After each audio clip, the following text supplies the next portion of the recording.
네, 다 같이 기도 드리심으로 금요 예배 드리시겠습니다. 다 같이 기도 드리시겠습니다. 하나님 아버지 참 감사드립니다. 오늘도 저희의 연약한 마음들, 아픈 마음들을 갖고 주님 앞에 나왔습니다. 우리의 상황들을 돌아보시고 우리가 주님 앞에서 어떤 생각을 해야 되는지 다 알고 계신 주님, 주님께서 주시는 참된 평안을, 참된 쉼을 얻길 원하오니 오늘 예배 가운데 합당한 은혜를 저희에게 허락하여 주시옵소서. 믿음으로 얻을 수 있는 그 주님이 주시는 쉼을 오늘 예배 가운데 주시길 소망하오니 이 시간 예배의 모든 순서마다 주님께서 우리 마음에 함께하여 주시고 주님께서 우리의 마음을 붙들어 주시옵소서. 감사드립니다. 예수님 이름으로 기도드립니다. 아멘. 다 같이 찬송가 364장 찬양 드리시겠습니다.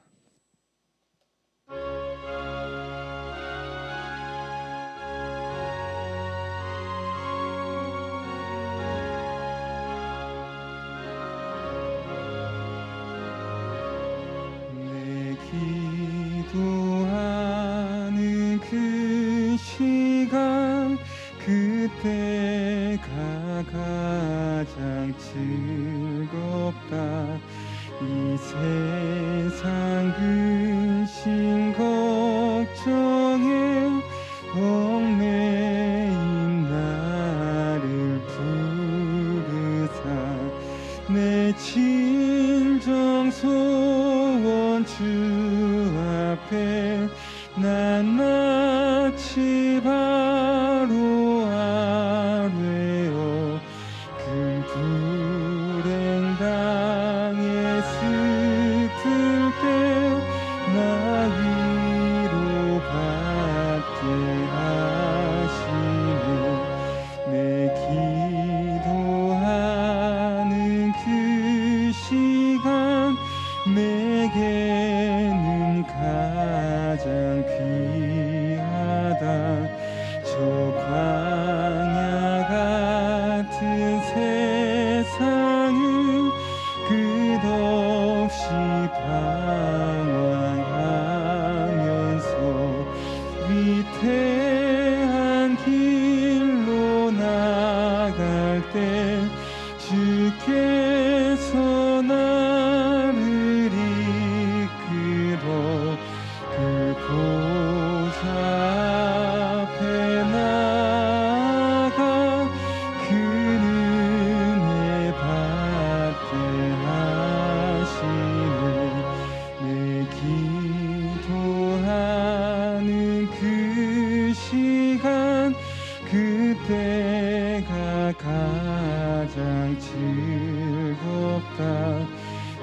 이때껏 지은 큰 죄로 내 마음 심히 아파도 참 마음으로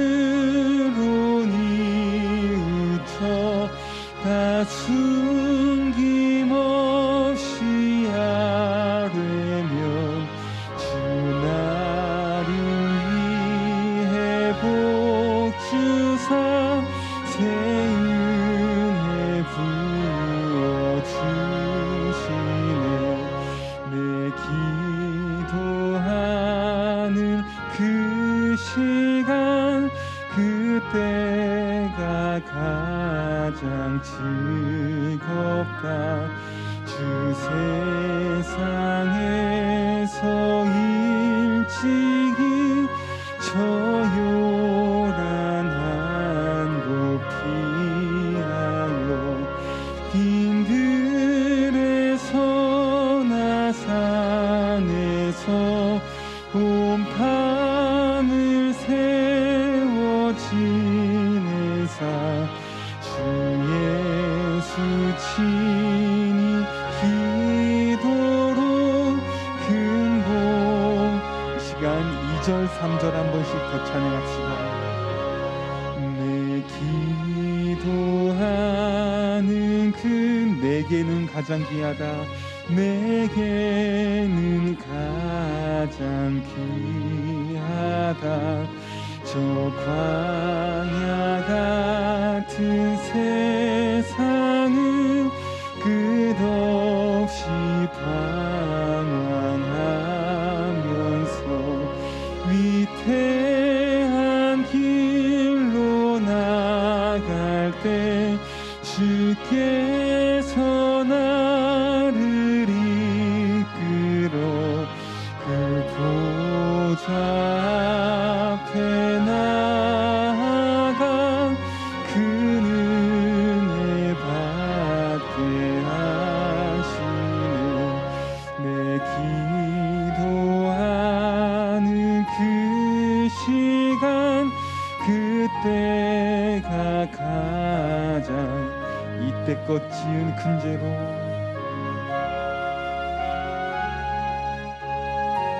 내 마음 심히 아파도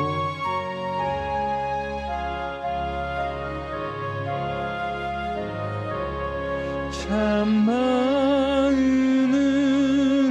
뉘우쳐 다 숨김없이 아뢰며 주 나를 위해 복 주사 새 은혜 부어 주시네.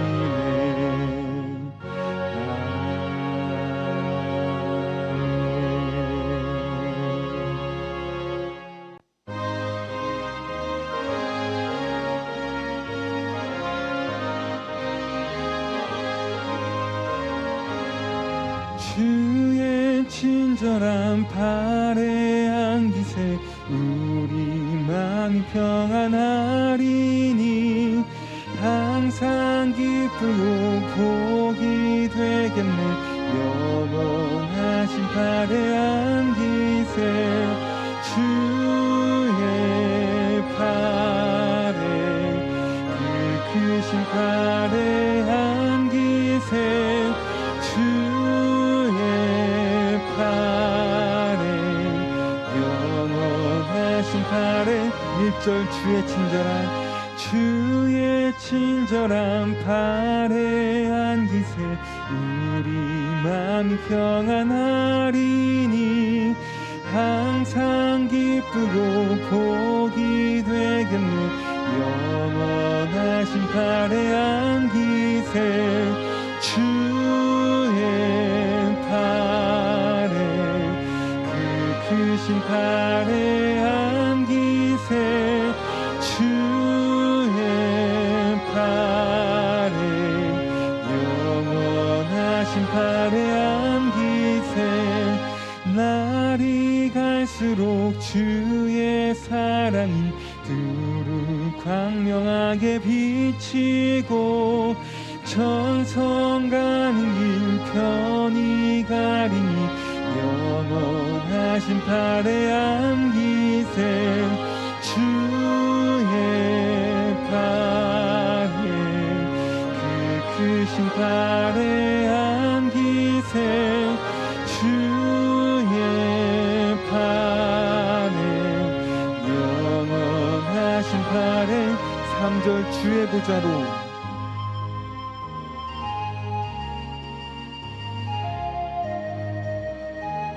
겁과 두려움 없어지리니 겁과 두려움 없어지리니 영원하신 팔에 안기세 주의 팔에 그 크신 팔에 안기세 주의 팔에 영원하신 팔에 3절 주의 보좌로 나아갈 때에 기뻐 찬미 소리 외치고 겁과 두려움 없어지리니 영원하신 팔에 안기세 주의 팔에 그 크신 팔에 안기세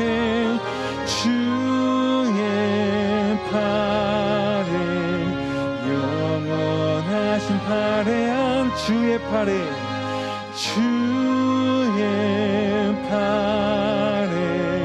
그 크신 팔에 안기세 주의 팔에 영원하신 팔에 2절 날이 갈수록 주의 사랑이 두루 광명하게 비치고 천성 가는 길 편히 가리니 영원하신 팔에 주의 팔에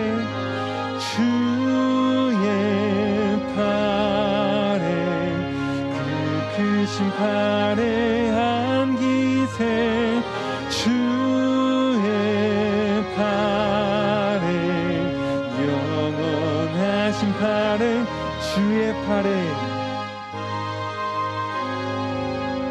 그 크신 팔에 안기세요.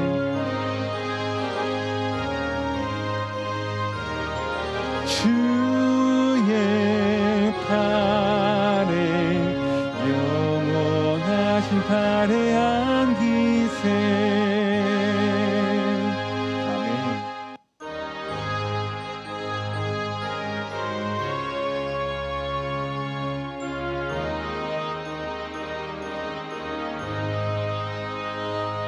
내 맘에 한 노래 있어 나 즐겁게 늘 부르네 이 노래를 부를 때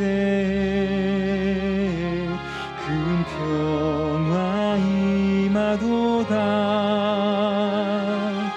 평화 하나님 주신 선물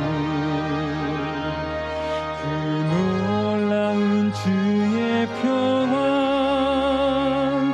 하나님 선물이세 주 십자가 지심으로 날 구원해 주셨으며 주 예수님 고난받아 나 평화 누리도다 평화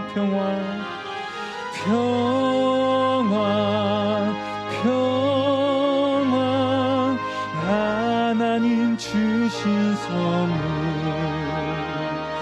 그 놀라운 주의 평화 하나님 선물 나 주님께 영광 돌려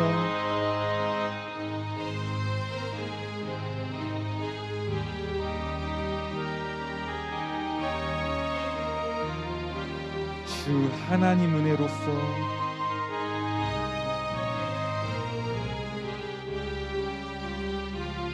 이 평화 누리도다 평화 하나님 주신 선물 그 놀라운 주의 평화 3절 한 번 더 찬양합시다. 나 주님께 영광 돌려 참 평화가 넘치도다 주 하나님 은혜로서 이 평화 누리도다 평화 하나님 주신 선물 그 놀라운 주의 평화 하나님 선물 이 평화 얻으려고 이 평화를 얻으려고 주 앞으로 나아갈 때 주 예수님 우리에게 이 평화 주시도다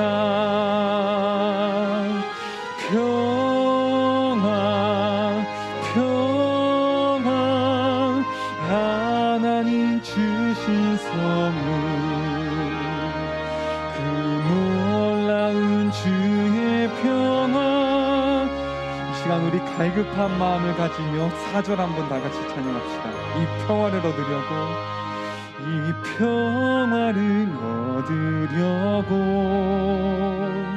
주 앞으로 나아갈 때 주 예수님 우리에게 이 평화 주시도다.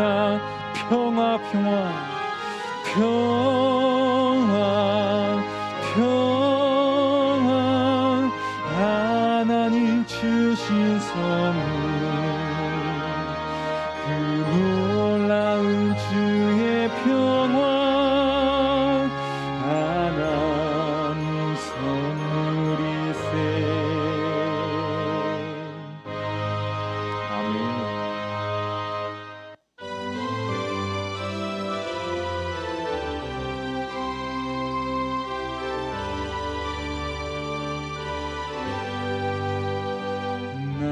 어느 곳에 있든지 늘 마음이 편하다. 주 예수 주신 편안함 늘 충만하도다. 나의 마음속이 늘 평안해. 나의 마음속이 늘 평안해. 악한 죄 파도가 많으나 마음이 늘 평안해. 내 맘의 소음 영생수 한없이 흐르니 목마름 다시 없으며 늘 평안하도다. 나의 마음속이 늘 평안해. 나의 마음속이 늘 평안해. 악한 죄 파도가 많으나 마음이 늘 평안해. 참되신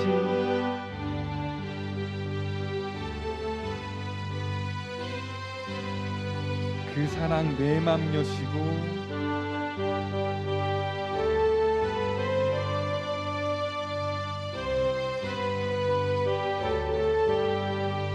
나의 마음속이 늘 평안해. 나의 마음속이 늘 평안해. 악한 죄 파도가 많으나 마음이 늘 3절 한 번 더 찬양했습니다. 참되신 주의 사랑을 경험치 못하네. 그 사랑 내 맘 여시고 소망을 준 나의 맘속이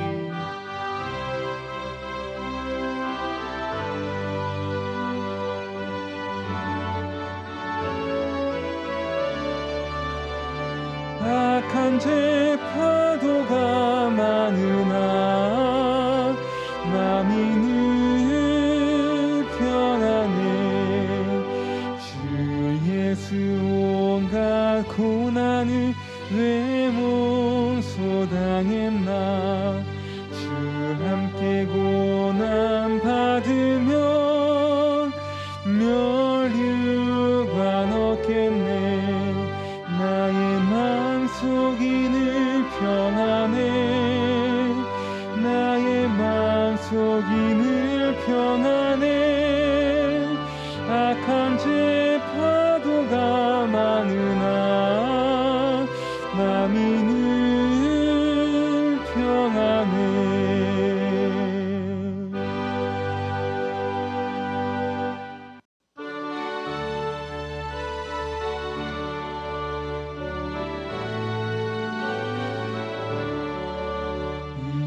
세상 험한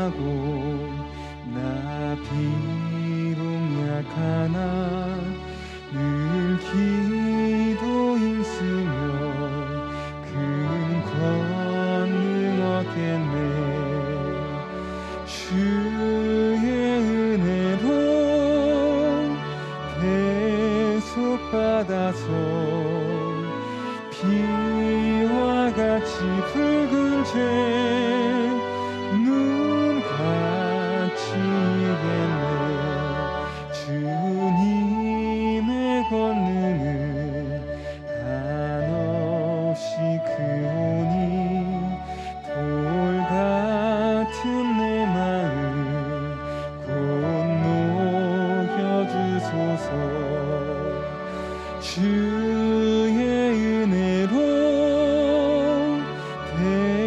대속받아서 피와 같이 붉은 죄 눈같이 이겼네. 내 맘이 약하여 늘 넘어지오니 주 예수인 주사 굳세게 하소서.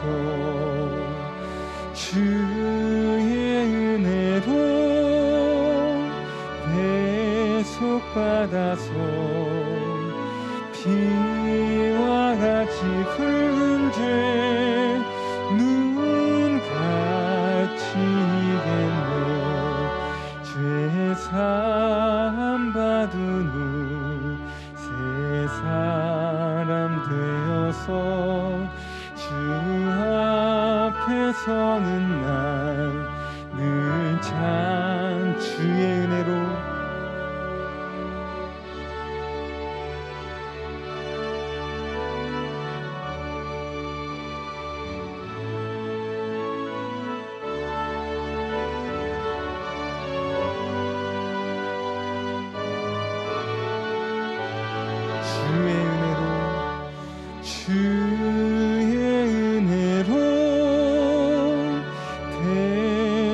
받아서 피와 같이 붉은 죄 눈과 이절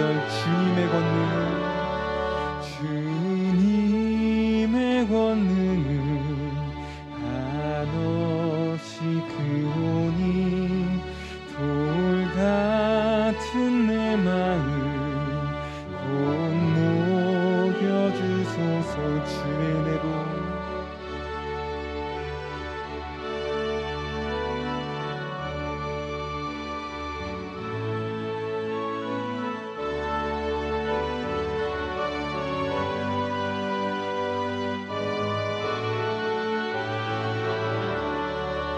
내 맘이 약하여 늘 넘어지오니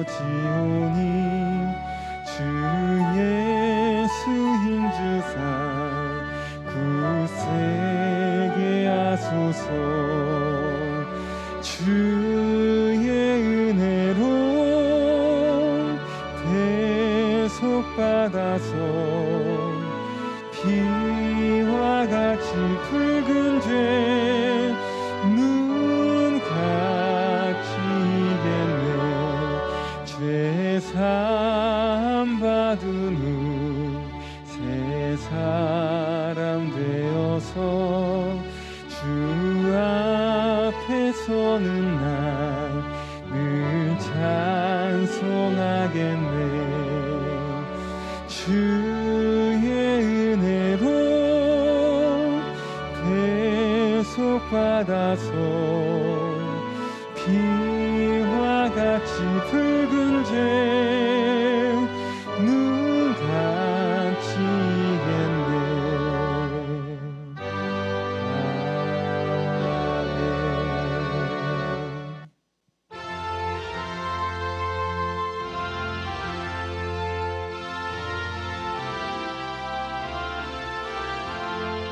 주의 말씀 받은 그날 참 기쁘고 복되도다. 이 기쁨만 못 이겨서 온 세상에 전하노라. 기쁜 날 주 나의 죄 다 씻은 날 늦게 어서 기도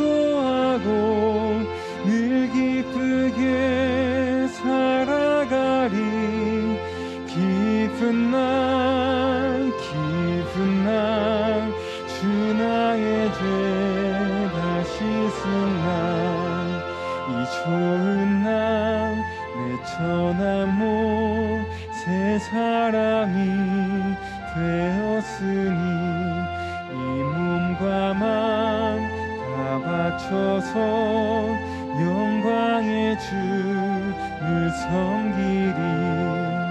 기쁜 날 주 나의 죄 다 씻은 날 늘 깨어서 기도하고 늘 기쁘게 살아가리. 기쁜 날 주 나의 죄 다 씻은 날 새 사람 된 그날부터 평안함만 늘 있어서 이 복됨만 전하느니 나의 본분 삼았도다. 기쁜 날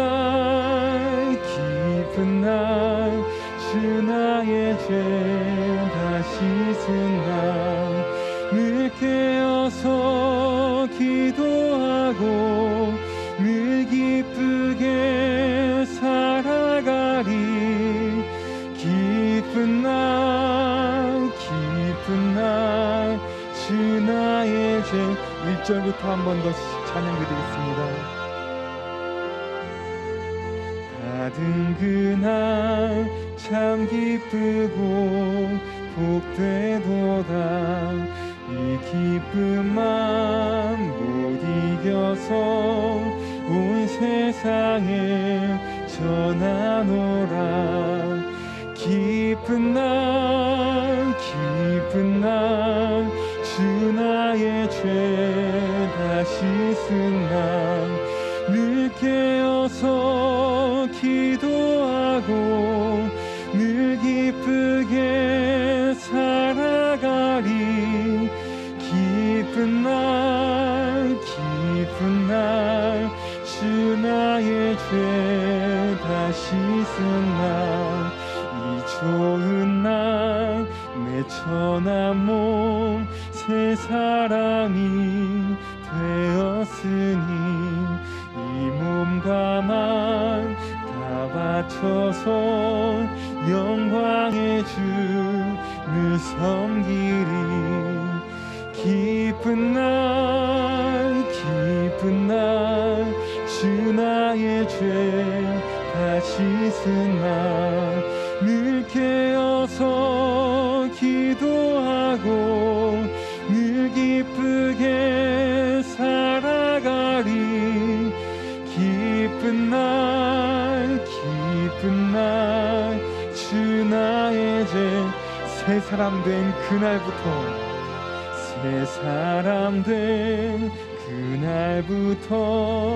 평안함만 늘 있어서 이 복됨만 전하느니 나의 본분 삼았도다.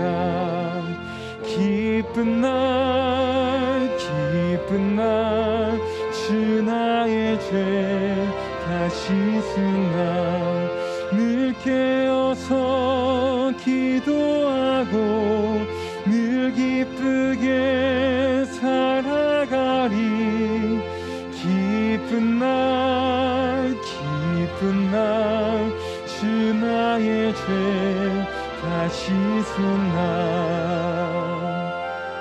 이 시간 다 같이 예배를 위해서 기도하실 때 우리가 찬양했던 이 가사들이 우리의 실제적인 고백이 될 수 있도록 오늘 말씀 가운데 우리 마음 가운데 일하여 주옵소서 하시며 다 같이 기도드리시겠습니다.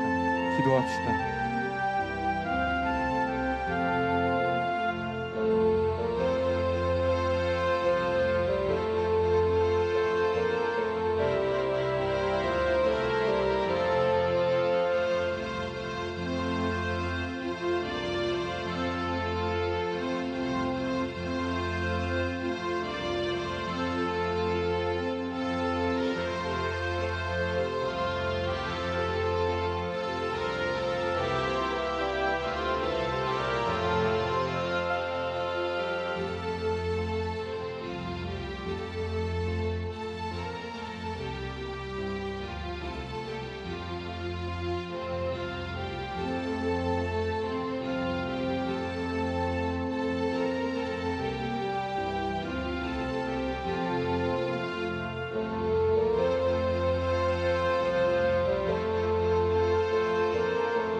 하나님 감사합니다. 하나님 예배할 수 있는 귀한 시간 주심에 참으로 감사합니다. 이 시간 하나님의 은혜로 저희를 풍성하게 채워주셔서 우리가 하나님의 자녀답게 살아갈 수 있도록 하나님 도와주시옵소서. 저희들의 삶 가운데 일어나는 그 모든 문제로부터 구원해 주실 수 있는 능력이 주님께 있음을 이 시간 믿음으로 고백합니다. 저희들의 모든 것들을 다 채우시고 저희들의 모든 문제를 다 해결하실 수 있는 그런 능력이 하나님께 있음을 이 시간 믿음으로 고백합니다. 저희들의 믿음 없음을 주여 용서하시고 하나님께서 예수님께서 저희들의 삶 가운데서 그 구원의 주가 되시는 것을 제대로 고백하며 살아갈 수 있는 저희들 될 수 있도록 주여 이 시간에 우리가 말씀을 어떻게 믿어야 할지, 우리가 함께 이 본 말씀을 우리가 삶 속에서 어떻게 살아야 할지 더욱더 고민하게 하시고 씨름하게 하시고 기도하게 해주셔서 하나님께서 받으시기에 합당한 삶을 살아갈 수 있는 저희 모두가 될 수 있도록 주여 저희들의 가운데 더욱더 은혜로 함께하여 주시옵소서. 교회에 속해 있는 자들 한 사람 한 사람 찾아가 주시고 그들의 삶 가운데 하나님의 그 은혜를 채우는 것보다 더 귀하고 가치 있는 일이 없음을 하나님 그들이 깨달을 수 있도록 주여 도와주시옵소서. 자신들의 인생에 진정한 평안으로 나아가는 유일한 길이 예수에게 있음을 그들이 기억하게 하시고 주님께 나아올 수 있도록 주여 그들의 묶여있는 발들을 불쌍히 여겨주시고 하나님 앞에 나올 수 있도록 하나님 그 길을 열어 주시옵소서. 다시 한번 끝나는 시간까지 성령께서만 역사해 주시기를 다시 한번 간구드리며 예수님 이름으로 기도합니다. 아멘. 네, 오늘부터는 예수님의 그 재림에 대해서 우리가 더 정확하게 알기 위해 천년왕국에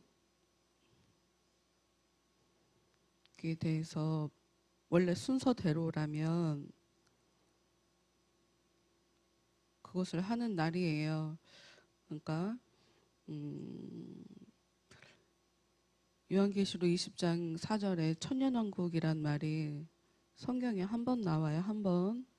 그 천년왕국이 무엇인가에 대해서 기독교 안에서 굉장히 여러 가지 이제 크게 네 가지로 나누어서 세 가지라고 얘기도 할 수도 있고 네 가지라고도 얘기할 수 있는데 그것을 함께 나눠 보려고 여러분이랑 몇 시간째 계속 이것을 보면서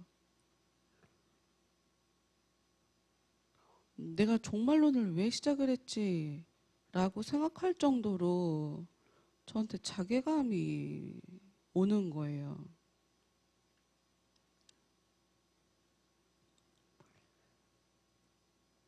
이 신학자들이나 이게 제대로 알지 신학생들도 사실 잘 모르는데 그냥 일반 평신도들이 무천년설이니 후천년설이니 전천년설이니 이런 것을 알 필요가 뭐가 있나. 내가 지금 너무 집중을 하면 토할 것처럼 힘들거든요. 진짜 토할 것처럼 너무 힘든데 내가 이걸 같이 설교 시간인데 내가 이런 걸 이야기해야 할 필요가 있는가. 유튜브 방송에서 한번 본 적 있어요. 유튜브 방송에 보면 종말론에 대해서 그 천년왕국에 대해서 올려놓은 그런 영상들이 여러 개가 있는데 여러분 우리가 잘 아는 것처럼 우리는 어떤 영상을 좋은 영상이라고 얘기하냐면 겉표지가 좀 눈길을 끌 만큼 화려하게 잘 예쁘게 그런 영상이 신학적으로도 내용이 잘 정리가 되어 있을 거라고 생각하는 그런 경향이 있어요.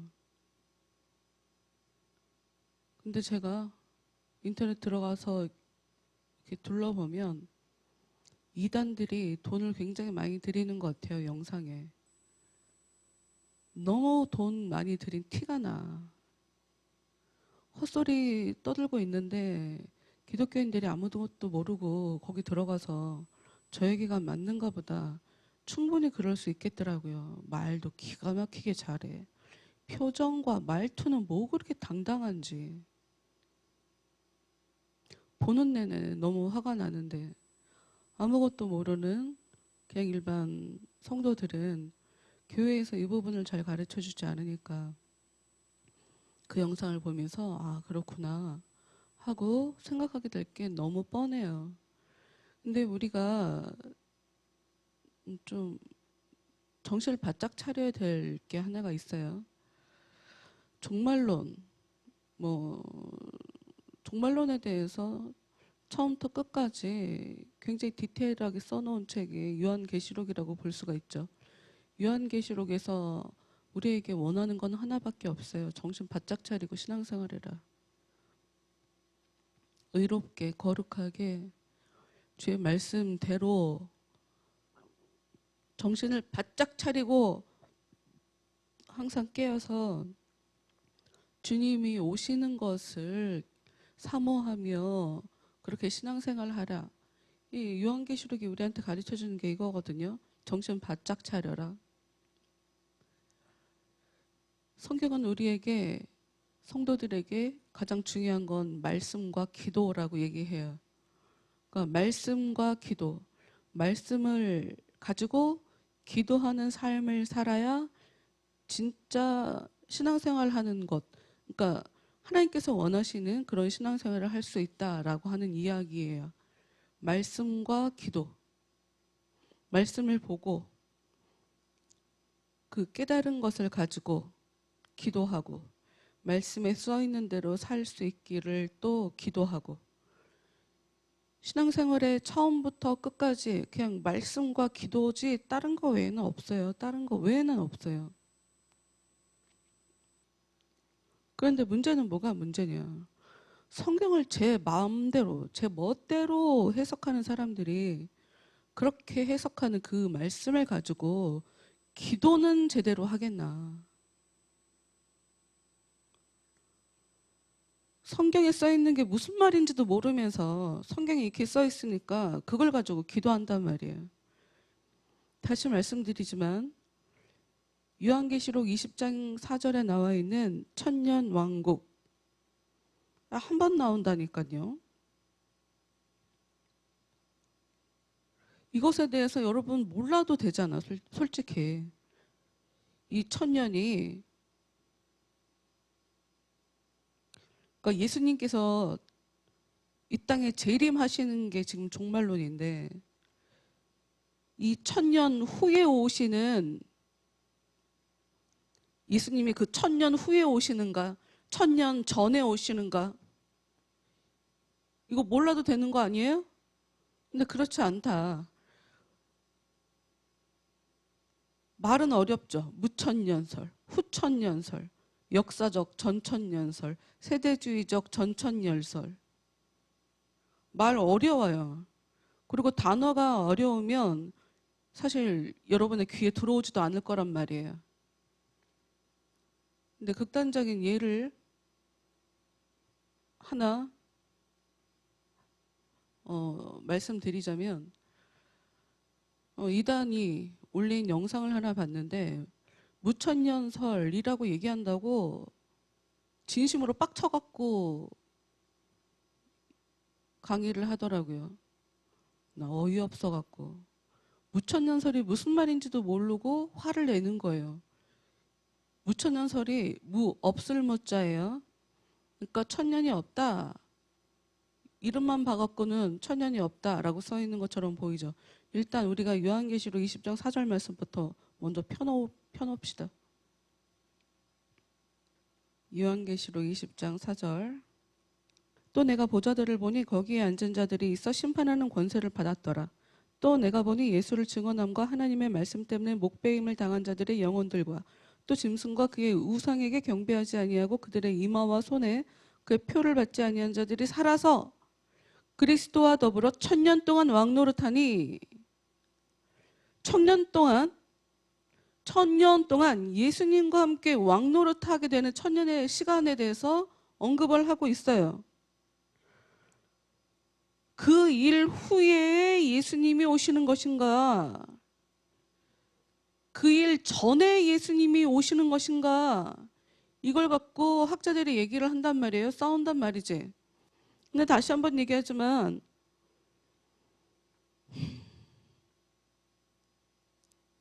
성경에 대해서 제대로 안다고 해서 신앙생활 제대로 하는 건 아니더라고요. 제가 정말 답답한데 성경에 대해서 제대로 안다고 해서 그게 신앙생활 잘하는 건 아니에요. 알기는 잘하는데 신앙생활 잘 안 하는 사람들 너무 많아갖고 뭐 모르면 어때? 그냥 신앙생활만 잘하면 되지 라고 생각했다가 성경도 자기들 마음대로 보는데 기도는 자기 마음대로 안 할까 하는 생각이 들어서 다시 한번 또 제 마음이 아니 성경 제대로 알아야지 또 이러고 또 이제 다시 돌아오는 거죠. 내가 요 지금 천년을 굉장히 여러 학파라고 해야 되나? 굉장히 여러 가지로 해석을 한단 말이에요. 다양하게 이렇게 해석을 한단 말이에요. 제가 믿는 건, 저희 교단이 믿는 건 무천년설이에요. 아까 얘기했지만 이단이 무천년, 어떻게 1000년이 없다고 얘기를 하냐. 여기 지금 1000년 동안 왕노릇 한다고 써 있는데 하고 그 사람은 성경에 대해서 모르니까 무천년설이 1000년을 없다고 얘기한 걸로 오해를 한 거죠. 근데 그런 의미가 아니에요. 그런 의미가. 무천년주의라고 하면 그래요. 1차적으로 오해를 주게 되는 건 1000년이 없다는 얘기야? 하는 생각을 하게 만들죠. 6절 말씀 볼까요? 6절 말씀. 이 첫째 부활에 참여하는 자들은 복이 있고 거룩하도다. 둘째 사망이 그들을 다스리는 권세가 없고 도리어 그들이 하나님과 그리스도의 제사장이 되어 1000년 동안 그리스도와 더불어 왕노릇하리라. 1000년 동안이 계속 나와 있는데 1000년이 없다는 무천년주의자들은 대체 무엇인가? 안 그래도 이단들은 자기들 마음대로 성경을 해석을 해갖고 자기 말이 맞다고 기존 교회들 다 엉뚱한 소리 하고 있다고 하는 것이 그들의 주장인데, 무천년설이라고 하니 여기서 얘기하는 무천년이라는 얘기는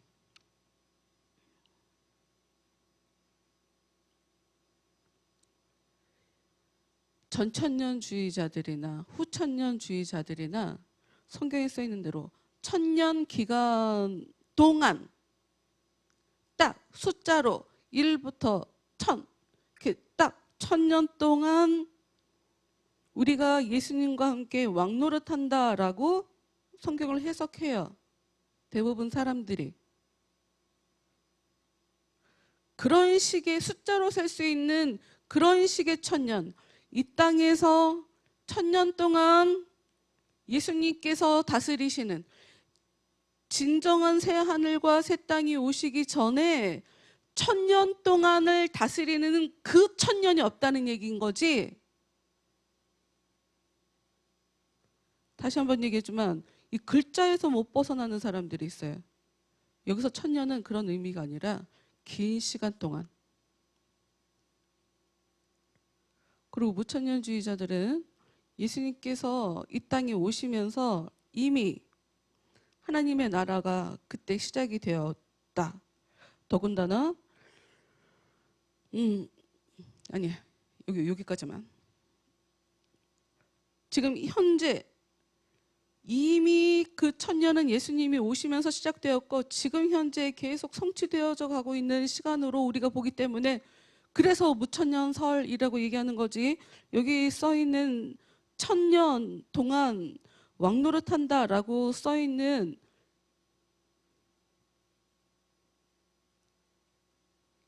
주님과 함께 왕노릇하는 그 기간 자체를 없다고 얘기하는 게 아니라고요. 여러분 이런 게 어렵죠?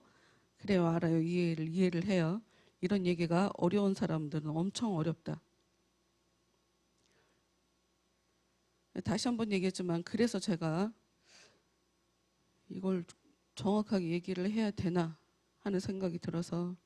근데 이제 문제는 뭐가 문제냐면 성경에 대해서 잘 모르는 사람들이 자기 마음대로 성경을 해석하면서 갑자기 여러분한테 찾아와서 성경이 이게 이런 뜻이다 하고 가르쳐 줄 때 여러분이 그럼 그것에 대해서 그 얘기가 틀리다고 얘기를 하지를 못하게 돼요. 원래 들어놓은 얘기가 아니라면.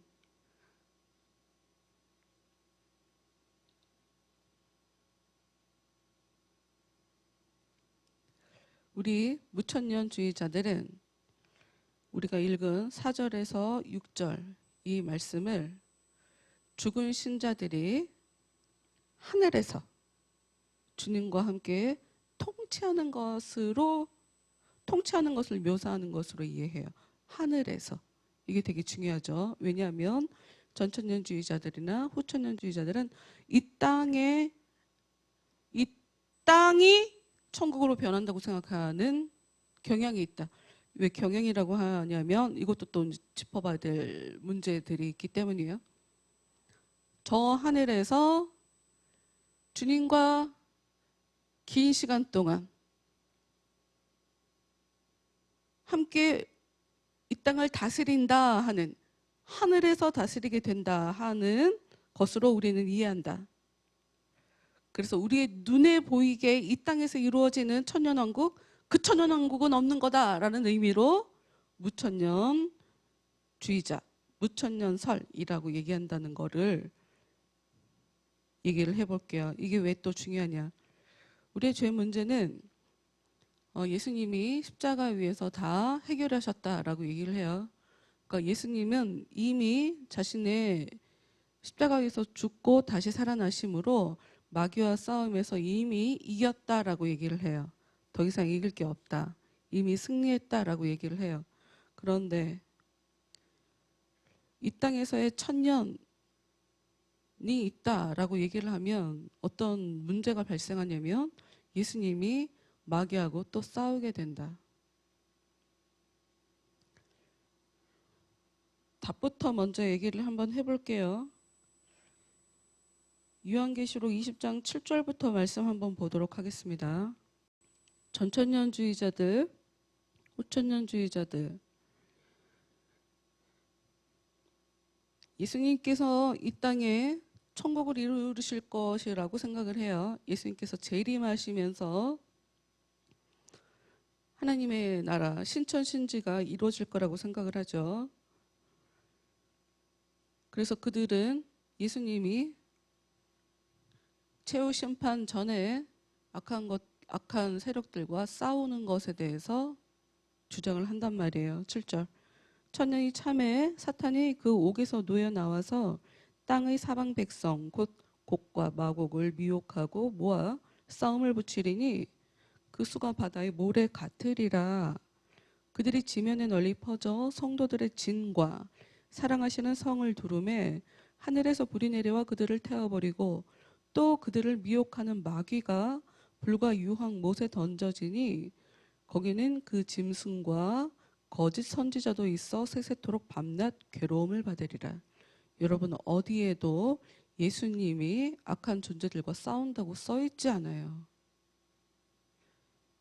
그 어디에도. 그 또 다른 측면을 얘기를 해볼게요.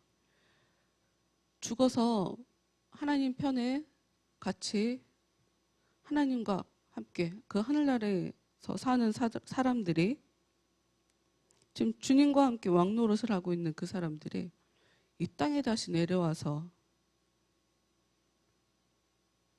사단하고 이렇게 전쟁을 하고 그 이후에 심판을 받는다? 그거 좀 이상하지 않아요? 이게 이상해야 되는데, 너무 이상해야 되는데? 예수님은 이미 자신의 십자가에서 악한 것과의 전쟁은 다 끝내신 거예요. 끝내신 거예요. 더 이상 싸울 필요가 없어요. 더 이상 싸울 필요가 없다고.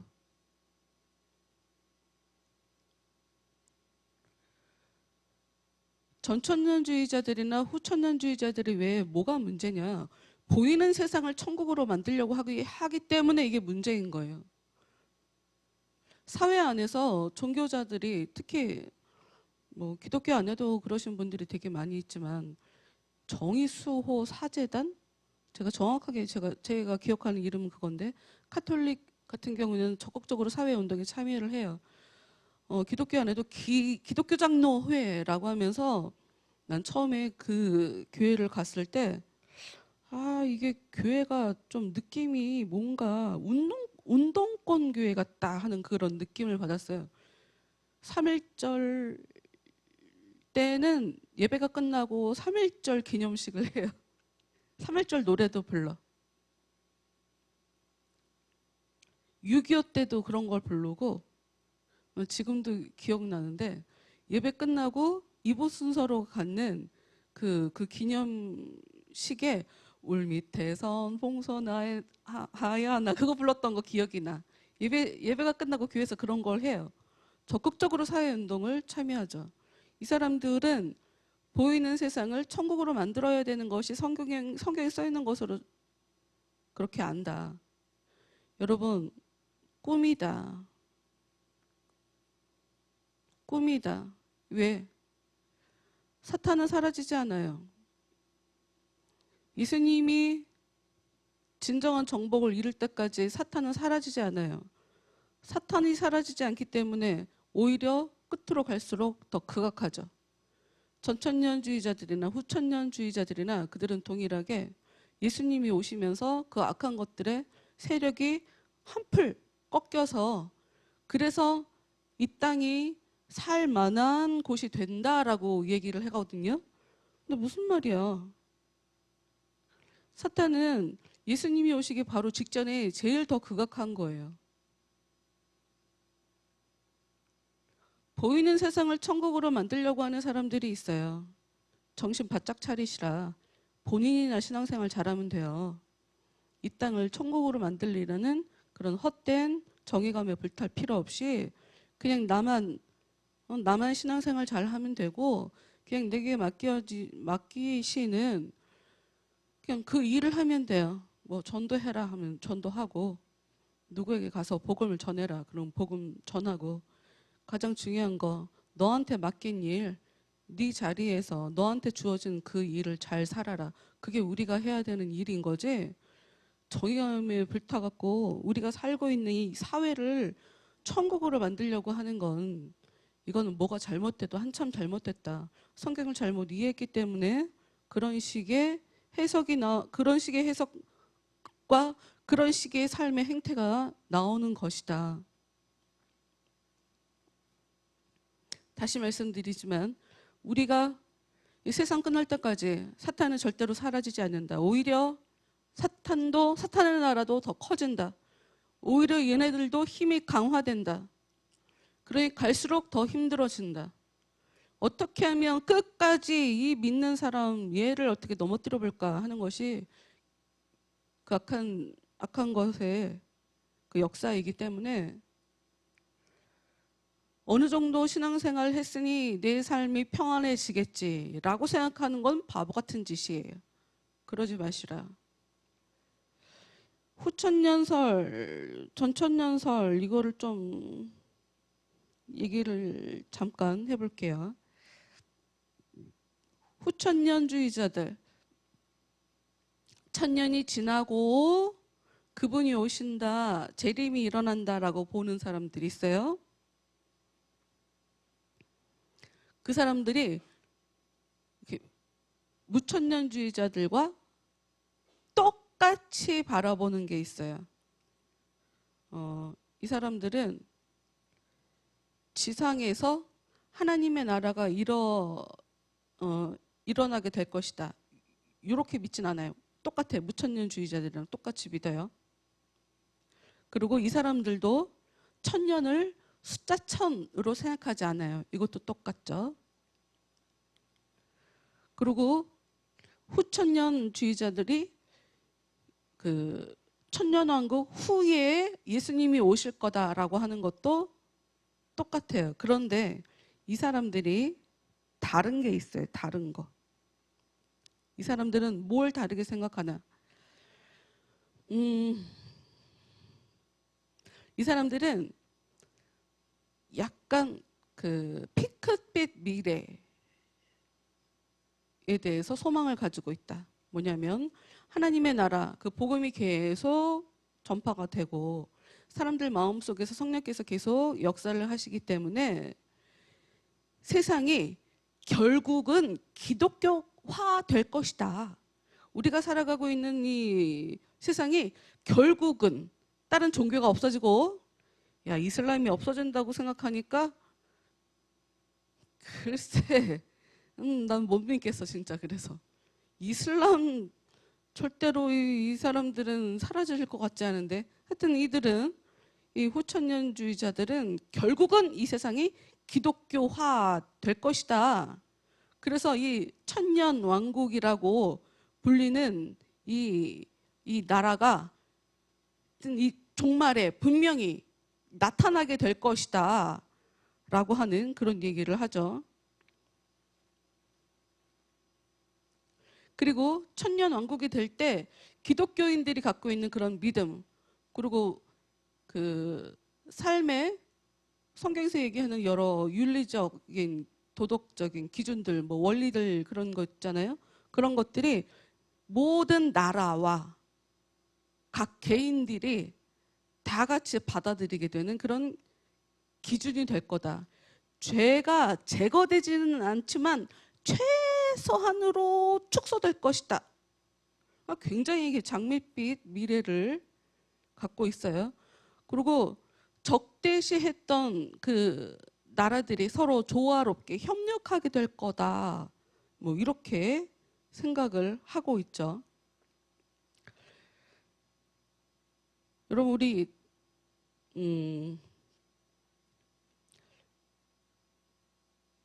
아까 계시록 20장 7절부터 10절 말씀 다시 한번 좀 볼게요. 여기 보면 천년이 지나고 나면 악한 것이 풀려난다고 그랬잖아요. 사탄이. 그래서 사람들이랑 싸우고, 그리고 하늘에서 뭐 불이 내려오고,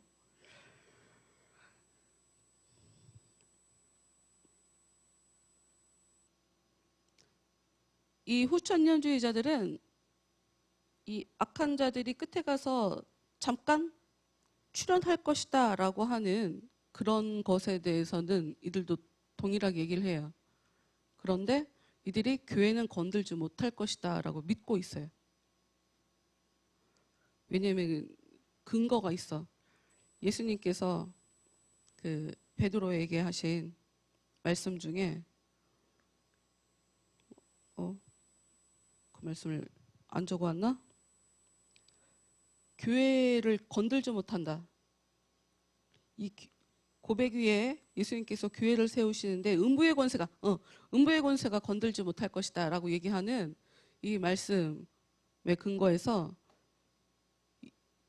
그 악한 것들이 교회는 건들지 못한다 라고 믿고 있어요. 근데 여러분, 제가 이 말씀을 다시 한번 말씀드리지만, 내가 이 후천년, 전천년 이 여러분에게 이렇게 깊게 얘기할 필요가 뭐가 있나라고 자꾸 이렇게 고민하게 됐던 부분들이,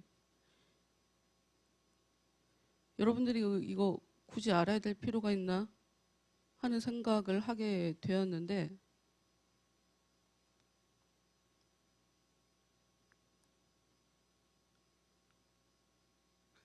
제가 얘기하고 싶은 건 뭐 뒤에 가서도 똑같은 말을 하게 될 거지만, 사람들이 보면 성경을 다른 구절, 성경에 내가 지금 보고 있는 말씀이 다른 구절에서는 이 말씀을 어떻게, 이것과 관련된 다른 구절에서는 어떻게 얘기하고 있나, 그것에 대해서 보지 않아요. 자기가 본 말씀이 있으면 딱 그거 하나만 보고 성경이 이렇게 얘기하고 있구나 하고 믿어버려요. 난 이런 행태가 우리한테 진짜 큰 문제라고 생각해. 이 사람들은 삶 속에서 벌어지는 일도 그런 식으로 해석을 하는 거죠. 굉장히 좋은 일이 하나가 벌어지면, 야, 하나님이 나한테 이렇게 복을 준다. 슬픈 일이 하나가 벌어지면, 하나님이 나를 이렇게 미워하시는구나. 하나님이 나한테 이렇게 고통을 주는구나. 하여튼 이런 행태가 성경도 자기들 마음대로 해석하게 만드는 그런 원인을 가져다 줬죠.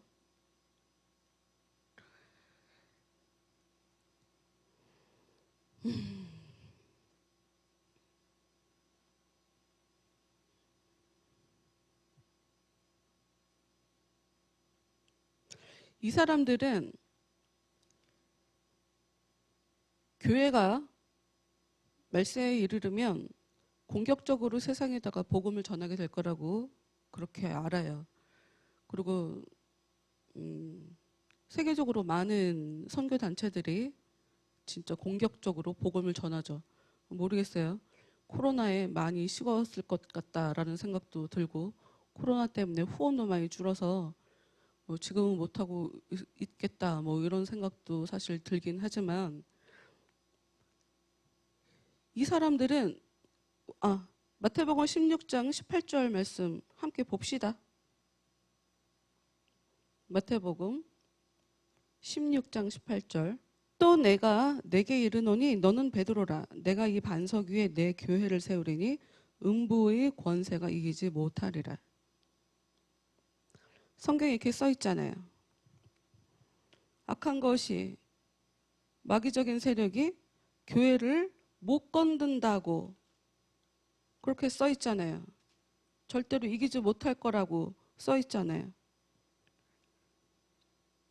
그런데 요한계시록에 1장부터 3장까지를 보면 7교회가 예수님께 메시지를 받아요. 악한 것들이 왜 교회에서 판치게 냅두냐? 아니, 말씀을 보면서 지금 우리가 마태복음 16장에 예수님이 베드로한테 직접 얘기하신 이 반석 위에 교회를 세우리니 음부의 권세가, 지옥의 권세가 그 교회를 이기지 못한다라고 써 있고 그렇게 이해를 하고 있단 말이에요. 그러면 교회 안에서 악한 것이 판을 치거나 말거나 그렇게 냅둬도 되는 거 아니야? 어차피 못 이길 건데? 근데 왜 그것에 대해서 예수님께서 지적을 하시냐고. 자기 마음대로 말씀 구절 하나 잡고 이렇게 써 있으니까, 더군다나 이 사람들은 구약의 말씀도 가지고 와요. 구약의 말씀을 보면 뭐 예수님께서 승리하신다 하는 말씀이 막 널렸거든. 그러니까 그럴 거라고 생각을 하는 거죠.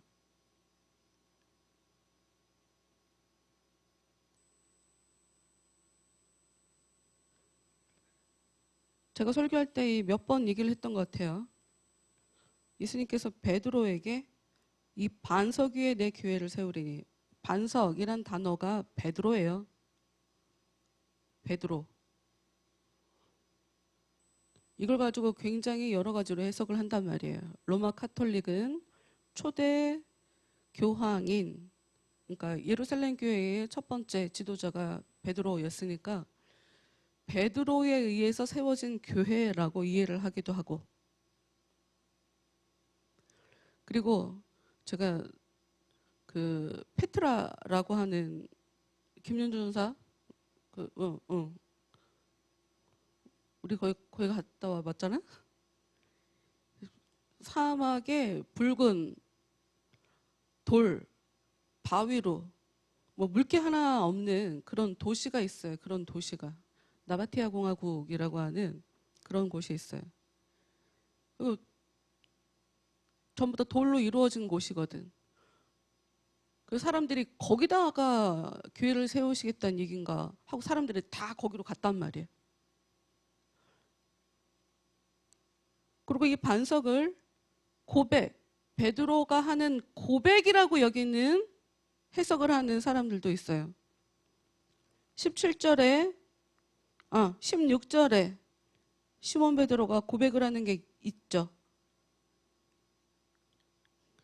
예수님이 사람들이 나에 대해서 누구라고 하냐라고 하고, 그러면 너희는 나를 누구라고 하냐라고 물어봤을 때 16절에 시몬 베드로가 예수님한테 대답을 하죠.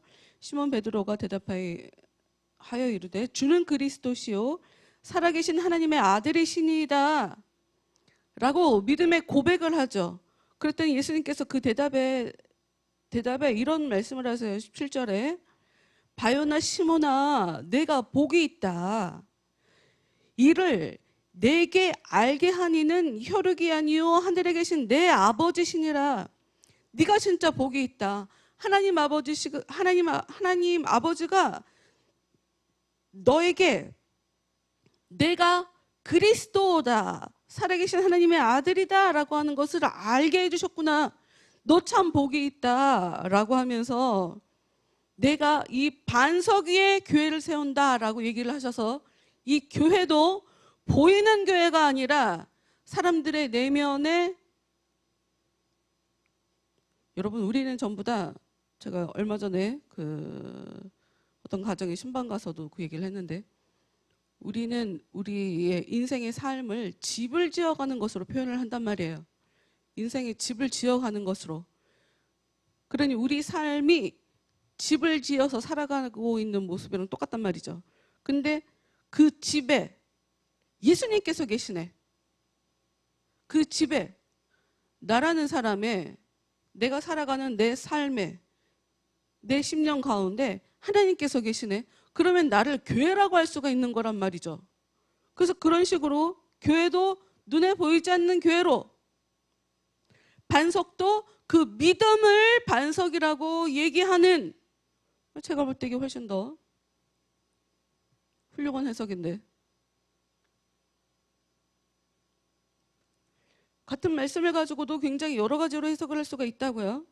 근데 또는 후천년주의자들이나 전천년주의자들은 글자를 되게 중요시 여긴다, 보통. 그래서 글자에서 벗어나지 못한다.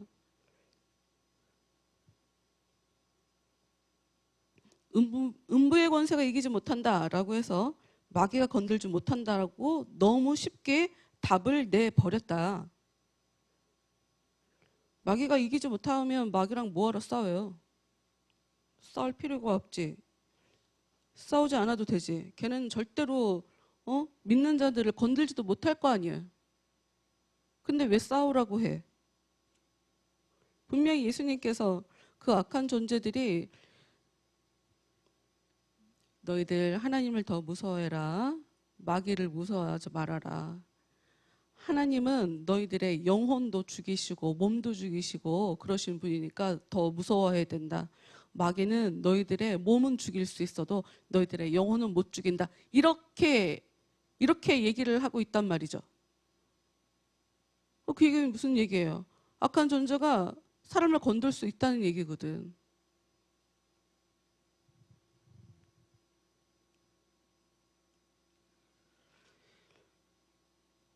여러분 일단 요한계시록 1장을 가서 볼게요. 요한계시록 1장. 요한계시록은 총 7부분으로 나뉘어 있어요. 7문단이라고 해야 되나? 7단락? 7단락으로 나뉘어져 있어요. 1장부터 3장까지를 보면 7교회들에게 보낸 편지예요. 7교회. 이것은 어떤 의미가 있냐? 그 당시에 그 시대를 살아가고 있는 7교회에게 주시는 그런 편지 내용이죠.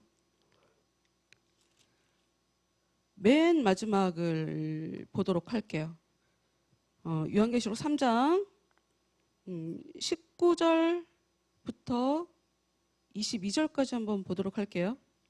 19절부터 무릇 내가 사랑하는 자를 책망하여 징계하노니 그러므로 내가 열심을 내라 회개하라. 볼지어다 내가 문 밖에 서서 두드리노니 누구든지 내 음성을 듣고 문을 열면 내가 그에게로 들어가 그와 더불어 먹고 그는 나와 더불어 먹으리라. 이기는 그에게는 내가 내 보좌에 함께 앉게 하여 주기를 내가 이기고 아버지 보좌에 함께 앉은 것과 같이 하리라. 여기 보면 이김에 대해서 얘기를 하는데 지금 요 교회 지금 본문의 말씀을 읽은 라오디게아 교회에만 해당하는 것이 아니라 각 편지마다 마지막에는 전부 다 이기는 것에 대한 이야기를 하고 있어요. 전부 다. 모든 편지에 각 교회마다 보낸 편지의 맨 아래는 전부 다 이기는, 첫 번째 편지인 에베소 교회에도 이기는 그에게는 내가 하나님의 낙원에 있는 생명나무의 열매를 주어 먹게 하리라 라고 써 있고, 두 번째 편지인 서머나 교회에 보내는 편지도 맨 마지막에 성령이 교회들에게 하시는 말씀을 들을지어다 이기는 자는 둘째 사망의 해를 받지 아니하리라. 세 번째 편지인 버가모 교회에 대해서 주신 메시지에도 맨 마지막에는 이기는 그에게는 내가 감추었던 만나를 주고 또 흰돌을 줄 터인데, 전부 다 편지의 맨 마지막에는 이겨야 된다로 마지막을 마무리하고 있어요. 그러면 그 다음에 1장부터 3장까지는 그 당시 교회에게 주신 편지다. 그런데 그 모든 편지의 마지막에는 전부 다 이기는 것에 대해서 이야기를 하고 있다. 요거를 하고, 그 다음에 나오는 것이 요한계시록 4장부터 7장. 이게 요한계시록의 두 번째 단락이에요. 4장부터 7장. 여기서 보면 일곱 인, 왜 믿는 사람에게만 인을 치는 거 우리 그거 말씀 봤었잖아요. 근데 이제 여기서 인은 편지에다가, 저도 요즘 이제 취미를 붙여갖고 그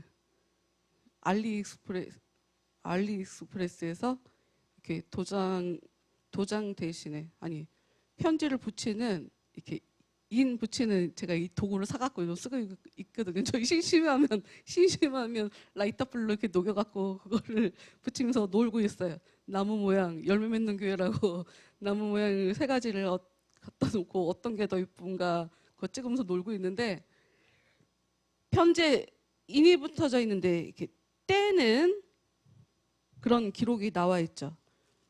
7장의 맨 마지막에 볼게요. 7장에 15절부터.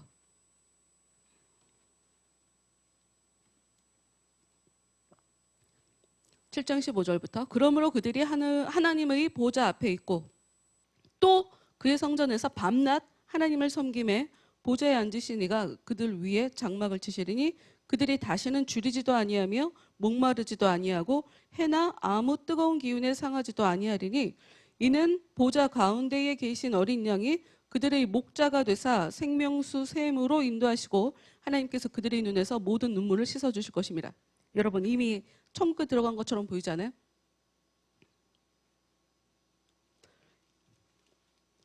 더 이상 줄이지도 않고 목마르지도 않고 이미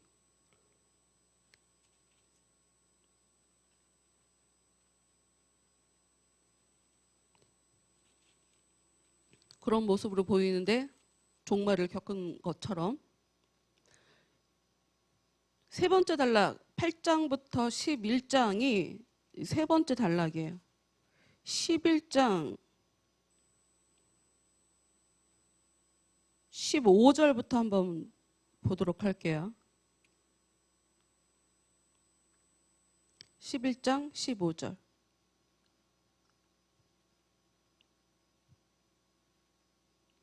일곱째 천사가 나팔을 불매 8장부터 11장까지 또 심판하시는 모습이 나와요. 앞에 두 번째 단락에서도 인을 뗄 때마다 심판이 임하거든요.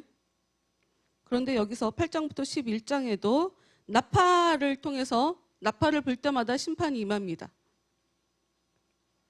일곱째 천사가 나팔을 불매 하늘에 큰 음성들이 나서 이르되 세상 나라가 우리 주와 그의 그리스도의 나라가 되어 그가 세세토록 왕노릇 하시리로다 하니, 하나님 앞에서 자기 보좌에 앉아있던 24장로가 엎드려 얼굴을 땅에 대고 하나님께 경배하여, 지금 하나님 앞에 보좌에 앉아있는 24장로가 이미 있는 상태예요. 근데 이들이 하나님께 지금 경배하면서 17절에 감사옵나니 옛적에도 계셨고 지금도 계신 주 하나님 곧 전능하시니요 친히 큰 권능을 잡으시고 왕 노릇하시도다. 가장 중요한 18절. 이방들이 분노함에 주의 진노가 내려 죽은 자를 심판하시며 종 선지자들과 성도들과 또 작은 자든지 큰 자든지 주의 이름을 경외하는 자들에게 상 주시며 또 땅을 망하게 하는 자들을 멸망시키실 때로소이다 하더라. 이게 무슨 얘기냐? 여러분 지금 처음 일곱 교회에다가 각 교회에다가 예수님께서 말씀을 주시면서 이겨야 된다, 이겨야 된다. 그 얘기는 그 교회마다 예수님이 계속 지적을 했단 말이에요. 그 교회 문제를. 정신 차려라, 바짝 차려라, 그 문제 고쳐라, 이겨내라. 근데 그 이후로 예수님께서 심판하시는 장면이 나와요. 심판하시는 장면이. 아까 인을 떼는 걸로 심판하는 게 나왔다 그랬죠. 근데 지금 8장부터 11장까지 또 나팔부는 심판하시는 장면이 나오는데 또 여기도 동일하게 어떤 일이 벌어지냐? 제일 처음에는 경고를 했지만 이제는 하나님을 믿지 않는 자들, 주님을 경외하는 자들, 경외하지 않는 자들, 화내는 자들, 하나님이 기뻐하실 수 없는 자들에게 심판하고 계시는 그런 모습을 볼 수가 있어요. 아까 7장에서 두 번째 단락에서 마지막에 본 거 더 이상 줄이지도 아니하고 목마르지 아니하고 해나 아무 뜨거운 기운에 상하지도 아니하리니. 여러분 지금 제가 지금 다른 말씀을 본 것 같지만 똑같은 상황에 대해서 똑같은 상황을 얘기하고 있는 거죠. 왜 그러냐면 이 사람들이 지금 힘들다는 것은 하나님께서 이 사람들 중에 더러운 것들을 제거하고 있다는 의미이겠죠.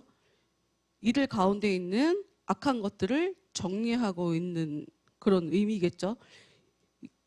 하나님에 대해서 인정하지 않는 사람들에 대해서 하나님께서 정리하는. 그리고 여기서 그러니까 하나님의 심판을 얘기할 때는 꼭 하나님의 백성들은 살아나는 양쪽 측면을 다 이야기를 하고 있는데 한쪽은 망하고 한쪽은 살아나는. 즉 두 번째 단락도 세 번째 단락도 주님께서 역사해 주셔서 믿지 않는 사람들은 죽어가고 주님의 사람들은 살아나게 되는 하나님의 나라에서 하나님을 높이는 이런 장면들이 지금 똑같이 나타나고 있는 건 거예요. 이 네 번째 단락을 또 볼게요. 12장부터 14장까지가 요한계시록에서 나오는 이 네 번째 단락이에요. 이 요한계시록 14장 14절부터 16절까지 말씀 보도록 하겠습니다. 제가 갖고 있는 성경은 여기 마지막 수학이라고 써 있어요. 이 네 번째 단락의 마지막을 보면 14절. 또 내가 보니 흰 구름이 있고 구름 위에 인자와 같은 이가 앉으셨는데 그 머리에는 금 면류관이 있고 그 손에는 예리한 낫을 가졌더라. 또 다른 천사가 성전으로부터 나와 구름 위에 앉은 이를 향하여 큰 음성으로 외쳐 이르되 당신의 낫을 휘둘러 거두소서. 땅의 곡식이 다 익어 거둘 때가 이르렀음이니이다 하니 구름 위에 앉으신 이가 낫을 땅에 휘두르매 땅의 곡식이 거두어지니라. 하늘에서 계속 사람들을 심판해요. 여러분 하늘에서 이 사람들과 전쟁을 하는 게 아니고 심판을 하고 있다고. 그 차이에 대해서 여러분 생각을 해봐요. 이해를 못하겠으면. 하늘에서 심판을 하셔갖고 이 땅에 하나님 보시기에 문제가 있는 것들이 지금 다 정리가 되어 있는, 그러니까 하나님이 지금 심판하시고 있는 모습을 이 네 번째 단락의 마지막에도 그리고 있다. 심판하고 있는 모습. 그럼 이제 다섯 번째 단락 요한계시록 15장 16장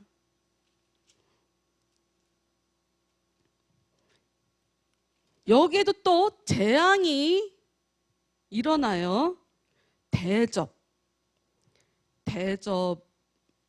대접을 쏟아라.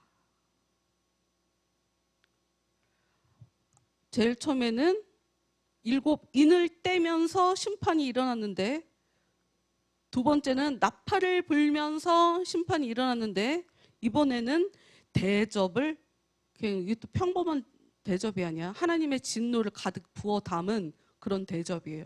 그 대접을 땅에다 쏟아라 하고 얘기를 하거든요. 16장 19절부터 20절 말씀, 16장 19절부터 20절 말씀 보도록 할게요. 큰 성이 세 갈래로 갈라지고 만국의 성들도 무너지니 큰 성 바벨론이 하나님 앞에 기억하신 바 되어 그의 맹렬한 진노의 포도주 잔을 받으매.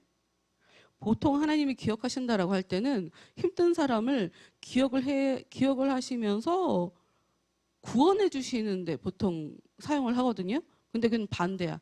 기억해 주시면서 확실히 죽여 주시는 거죠. 기억하신 바 되어 그의 맹렬한 진노의 포도주 잔을 받으매 각 섬도 없어지고 산악도 간데 없더라. 요한계시록 맨 마지막 20장, 21장 가면 처음 하늘이 없어지고 바다도 없어지고 막 이런 장면이 나오거든요. 근데 이미 20절 말씀 보면 섬이 없어지고 산악도 없어지더라 이렇게 나오고 있어요. 여기도 심판, 하나님의 진노가 퍼부어지면서 심판이 일어난 거예요.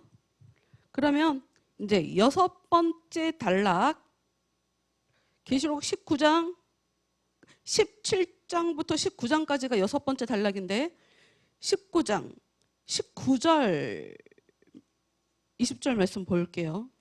계시록 19장 19절 20절.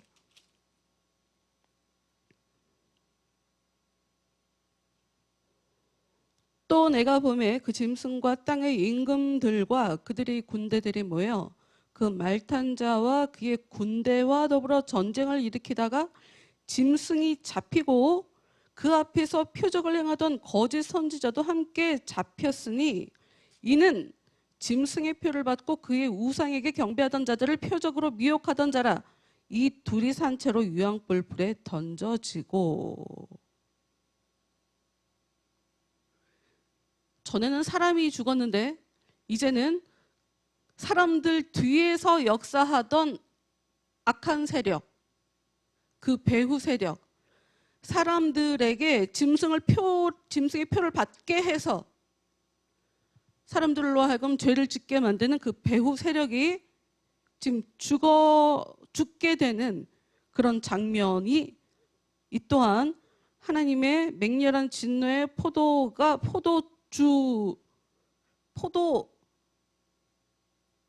하나님의 맹렬한 진노가 퍼부어지면서 이런 일이 벌어지는 것을 요 6단락 마지막에도 써놓고 있죠. 그런데 제일 마지막 7번째 단락 20장부터 22장까지가 요한계시록의 7번째 단락이에요. 근데 여기서는 계시록 20장 말씀을 볼 거예요. 아까도 봤지만 계시록 20장 11절 12절 말씀 볼 거예요. 또 내가 크고 흰 보좌와 그 위에 앉으신 이를 보니 땅과 하늘이 그 앞에서 피하여 간데 없더라. 또 내가 보니 죽은 자들이 큰 자나 작은 자나 그 보좌 앞에 서 있는데 책들이 펴 있고 또 다른 책이 펴졌으니 곧 생명책이라. 죽은 자들이 자기 행위를 따라 책들에 기록된 대로 심판을 받으니. 13절에도 심판 얘기가 써 있어요. 여러분 지금 뭘 느끼셨는지 모르겠지만 여러분 요한계시록은 지금 계속 7번에 걸쳐서 계속 반복하고 있는 거예요. 그런데 좀 더 강화되고 있는 거예요. 지금 심판이 한 번 일어나는 게 아니에요. 이 모습을 보면 심판이 반복적으로 일어나고 있다고. 예수님께서 오시면 심판이 일어난다고 우리는 처음 맨 끝에 일어나는 심판만 얘기를 하고 있지만 지금 이 요한계시록을 전체적으로 보면 계속 처음에는 경고만 하시죠. 이겨내야 된다, 이겨내야 된다. 그 이후로 주님 안에서 믿음으로 살지 못하는 사람들, 그래서 자신의 삶 가운데서 역사하고 있는 그 악한 것들에게 넘어져서 진 사람들이 계속 죽어나가는 것들에 대해서 계속 기록을 하고 있는 건 거예요. 뭔 얘기를 하고 싶으냐, 전천년 후천년 제가 막 눈이 빠질 것 같고 막 토할 것처럼 계속 집중하면서 여러분들과 이 얘기를 왜 나눠야 되나를 제가 깊게 고민한 결과, 일단 성경을 제대로 보면 무천년설이 제일 합리적이다. 그냥 그것만 여러분이 기억하시면 될 것 같아요. 그리고 우리한테 중요한 건 예수님의 재림이 우리한테 어떤 의미이냐, 이거를 밝히는 게 우리한테는 중요하잖아요. 그런데 지금 요한계시록만 봐도 예수님의 재림이 반복적으로 계속 이 땅 안에서 이루어지고 있는 건 거예요. 예수님이 재림이 있기 때문에 지금 심판이 일어나는 거거든요. 그 심판이 반복적으로 일어나고 있는 거라고. 그러니 심판은 죽고 난 이후에 그곳에 가서 받는 게 아니라 지금 이 땅에서 심판을 받는 거예요. 자기가 심판을 받고 있는지도 모르는 것일 수도 있어, 지금 현재. 그리고 성경은 나중에 들어가는 하늘나라에 들어가서 사는 사람을 기록하고 있는 것이 아니라 지금 현재 하나님의 나라에 들어가서 하나님 앞에서 이렇게 엎드리고 있는 사람에 대해서 기록하고 있단 말이에요. 지금 현재 들어가 있는 사람들. 근데 전천년이니 후천년이니 이런 걸 배우다 보면 뭘 얘기하게 되냐면 그들이 얘기가 맞다고 칠 때 하늘에서 이미 완벽한 상태로 살고 있는 사람들을 다시 끌어내야 돼. 이 땅으로. 이 불완전한 세상으로 다시 끌고 내려와야 돼. 예수님이 재림하셔서. 왜 그래야 되는 거예요? 그리고 예수님이 벌써 이미 다 전쟁을 해서 이겼는데 왜 싸워야 되는 거예요? 위에서 심판만 하시면 되지.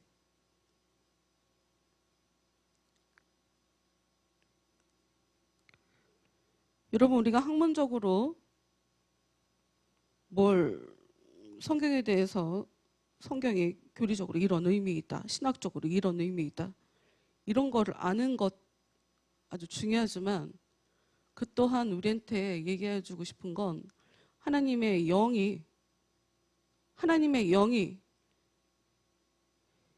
궁극적으로 하나님을 인정하지 않고 악한 것이 원하는 대로 살아주는 사람에게 심판이라는 것으로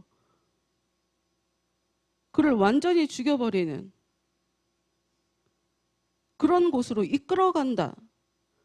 그런 판결을 내리게 한다 하는 것이 종말론이 우리한테 가르쳐 주는 것이고, 그것을 겪지 않으려면 우리가 하나님의 그 은혜를, 그러니까 성령을 우리의 삶 가운데 지금 이 자리에서 구하면서 그 은혜 가운데서 그 은혜를 기대면서 하나님께서 원하시는 대로 의롭게, 하나님께서 원하시는 대로 거룩하게, 정말 마음을 깨끗하게 또 순수한 마음으로 하나님을 섬기며 그렇게 살아가야 한다 하는 그런 것을 가르쳐 주는 것이 종말론이죠. 그런 것이 종말을 나중에 겪는 일로 생각하는 것이 아니라 지금 현재 하나님의 은혜를 제대로 경험을 해서 내 삶 가운데 하나님이 기뻐하실 수 없는 너무너무나 세상적인 것들, 너무 육신적인 것들, 너무 그 욕심에 이끌려 사는 그것들을 지금 현재 하나님의 은혜 가운데서 그 은혜를 받아서 심판해 버려라. 이것이 요한계시록이 우리한테 가르쳐 주는 것이다. 그분이 심판을 해 주시는 거 맞긴 맞지만 내가 적극적으로 그 은혜를 주셔서 나를 심판해 주시라고, 내 안에 역사하는 나를 더럽게 만드는, 나를 하나님의 뜻대로 살지 못하게 만드는 이것을 내가 심판할 수 있도록 주여 나에게 역사해 주시라고. 이게 지금 주와 함께 왕노릇하고 있는 것이란 말이에요. 나중에 하나님 나라 가갖고 주와 함께 왕노릇하는 것이 아니라 지금 현재 믿음으로 살면 그 사람은 주와 함께 영적으로 이미 하늘나라에 들어가서 주님을 믿으면 이미 그 하늘나라에 들어가서 영원한 생명을 살게 된다고 성경이 약속을 하고 있으니 내가 진짜 믿음으로 살고 있다면 주여 저를 다스려 주시고 주여 저에게 역사하는 이 약한 것들을 심판해 주시라고 하는 주와 함께 왕노릇하는 것을 내가 기도하는 것으로 실현할 수 있다 이거예요. 그래서 우리는 더 하나님이 보실 때 더 깨끗하고 아름답게 더 거룩하게 더 영광스러운 그런 사람이 될 수 있다. 아니 그렇게 해주시기 위해서 성령께서 우리에게 계속 반복적으로 오신다. 이 요한계시록에서 점진적으로 그 심판의 모양이 점점 커지는 것처럼 처음에는 죄 있는 사람들을 지적만 하셨다가 그 이후로는 갈수록 더 크게 심판하시고 끝에 가서는 사람들을 죄짓게 만드는 그 배후 세력을 끄집어내서 걔를 심판하시는 나도 모르게 속으로 조져버리는 이라고 마음속에 내 입과 내 마음속이 다른가 봐요. 내 마음속이 훨씬 더 거칠어.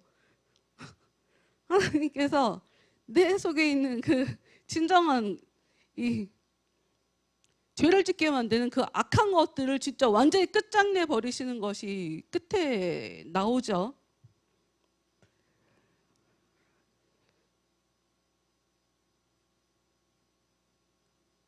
근데 여러분, 제가 이것저것 여러 가지를 말씀드렸고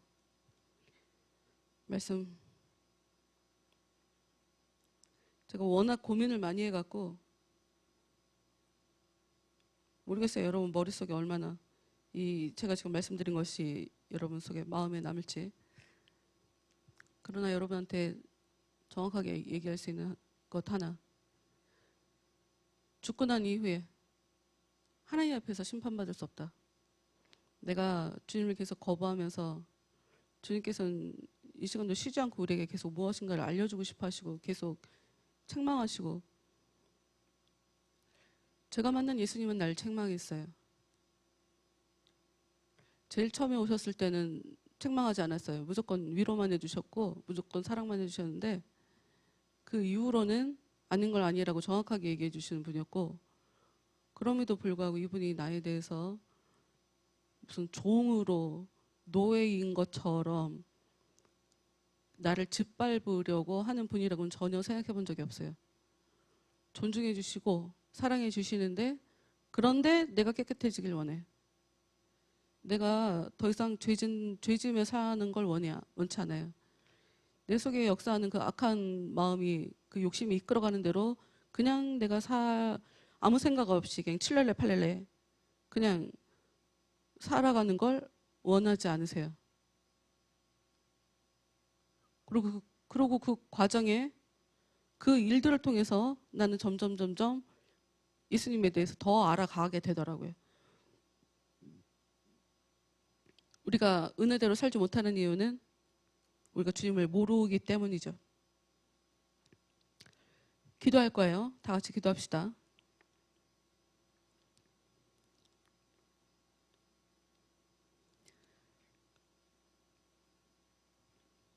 주님 이 시간 저희들과 함께 해주세요. 저와 함께 해주세요. 기도하세요, 여러분. 나중에 심판받는 것이 아니라 하나님 이 시간 저에게 제 문제를 지적해 주시고 저를 책망해 주시고 제가 그 문제를 정리할 수 있도록 저에게 은혜를 더해 주세요. 그리고 또 제가 아는 것도 지금 정리하지 못하는 것들이 있습니다. 제가 알고 있는 것들, 이거 확실히 정리할 수 있도록 하나님 도와주세요. 제가 더 기도해서 베풀어 주시는 그 은혜로 정말 제대로 하나님 보시기에 거룩하고 깨끗한 그런 영혼이 될 수 있도록, 그런 삶을 살 수 있도록 하나님 이 시간 저에게 역사해 주세요 하고 기도하시고 교회를 위해서 또 나라를 위해서 함께 기도하도록 하겠습니다.